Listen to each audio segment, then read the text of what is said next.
আমার বলাইতেছে কেননা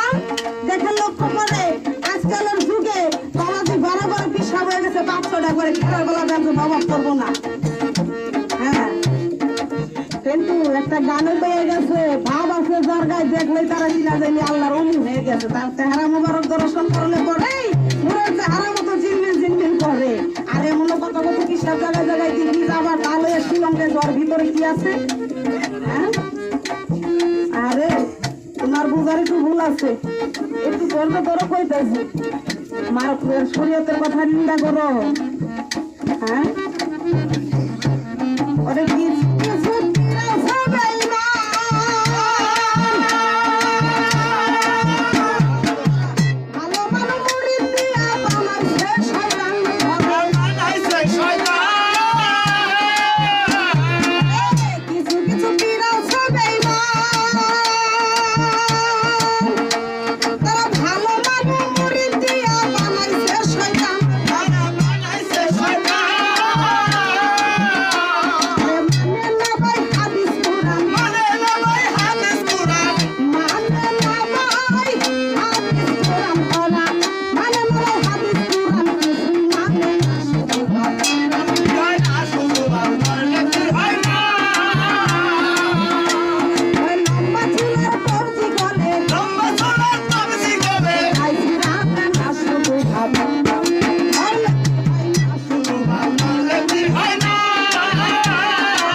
দেখবেন লক্ষ্য করে বাড়ি গাড়ি লাগে না,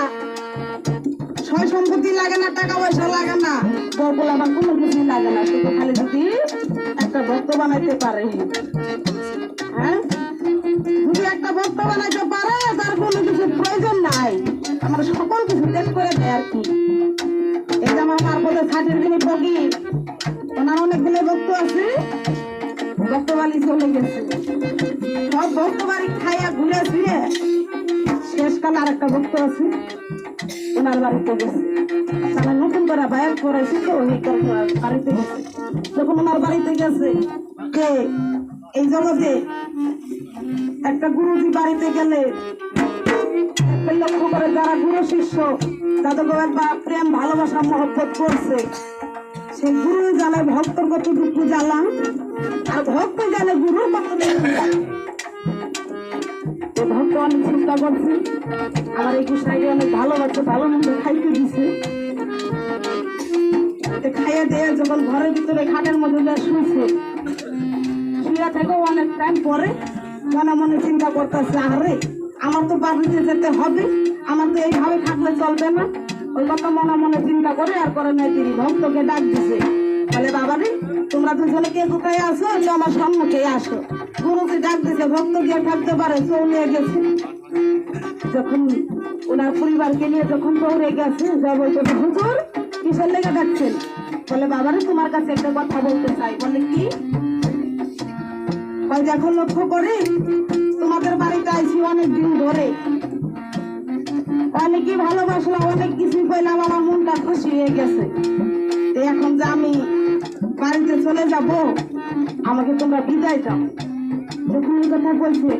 ভক্তর মাথা তো গরম হয়ে গেছে, মনে মনে চিন্তা করতেছে হাই হাই এত টাকা পয়সা খরচ করলাম, আজকে আমার গুরুজি খালি হাতে বাসায় যাবো এরকম কথা কথা নষ্ট না বক্তব্য মাথা নষ্ট হয়েছে আর দেরি করে নাই মনের মতন কাঁচা দিছে কাঁচা না দিয়ে মাছের মধ্যে চলছে মাথায় চইরা এত বড় একটা ছুরি বাই করছে এত বড় না একটা ছুরি বাই কইরা আস্তে আস্তে গুরুজির কাছে গেছে ছুরি দিয়ে গিয়ে গুরুজি সে মনে করেন যে কাপড় চুপড় খিচ করে ফেলাইছে যখন গুরুজির কাছে যায় খাটের মধ্যে শীতে শুয়ে হয়েছে আস্তে করে যায় খালি বুকের মধ্যে চইরা কয়ে গলায় ছুরি বাজিয়ে ধরছে আর বলতেছে আজকে খালি হাতে বাসায় যাবেন হ্যাঁ আমি এত টাকা পয়সা খরচ করছি আপনি আমাকে কোনো কিছু দিয়ে যাবেন না এখন ওই ভক্ত বলতেছে আজকে দিকে আমার এই ছিনি দিয়া গেলে দিয়া যাবি আর নয় আমার এই ছুরি তোলে জীবন শেষ হয়ে যাবো না যখন ওই কথা বলছে দেখ হিসাবে তো থরথরানি কাঁপানি হয়ে গেছে মরণের ভয়টা কারণ আছে সবেরই আছে তা এখন ভক্তর কাছে জোর হাত করে বলতেছে ভাই বাবা রে তুই আমারে মারিস না আজকে থেকে আমি তোরা সিনি দিয়ে গেলাম তোর মতো তো সিনি করে তো আমার রাস্তা ছাড়ে আমি বাসায় চলে যাই যখন ওই কথা কইছি সে ভক্ত ছেড়ে দিছে হিসাবে বাড়িতে গেছে যখন গেছে তাহলে দেখবেন লক্ষ্য করে তার ইতিহাস প্রমাণ এই জগতে আছে ওই ভক্তের সিনিতে যাইবেন যখন সিনি রামতে যাবে নয় ভূমিটা গুণ হয়ে যাবো আর নয় সিন্নি পুরা ছাইয়ে যাবো দূরে রাখতে হবে কারণ ওর দেবো না সাইল না দেবার জন্য না হ্যাঁ ও তো গরু সরে যায় না হুইলা বুঝা সিনি নেয় ও গরুর গলায় ছড়ি ধরে সিনিছে তাহলে তো ওরটা পুরা ছাইয়ে জায়গা আর আমার সরাসরি সুরতের রাস্তা একবারে সোজাই বেড়া কোনো ভেজাল নাই মনটা ভালো করে সুরতের মধ্যে চলে আসো কাজে বলি তোমার কাছে আর তোমার মারফতের মধ্যে অনেক ভেজাল আছে হ্যাঁ সুরত হলে একটা আইন সুরতের আইন মানতেই হবে তুমি কাজে কি বলতে চাও কথা যা কিছু করছো দেখে ওখানে ভাইকে চিন্তা করতে করলেও নইলে কোনো ভেজাল আছে হ্যাঁ তবে বলি তোমার কাছে আজকে তুমি আমার এবং উস্তাদ বা শিক্ষা গুরু এই কারণ তোমার কিছু কমন নাই এটা কোনো কথা না অনেক কথাই আছে তবে এখন এইভাবে ছেড়ে দিয়ে আস্তে আস্তে আমার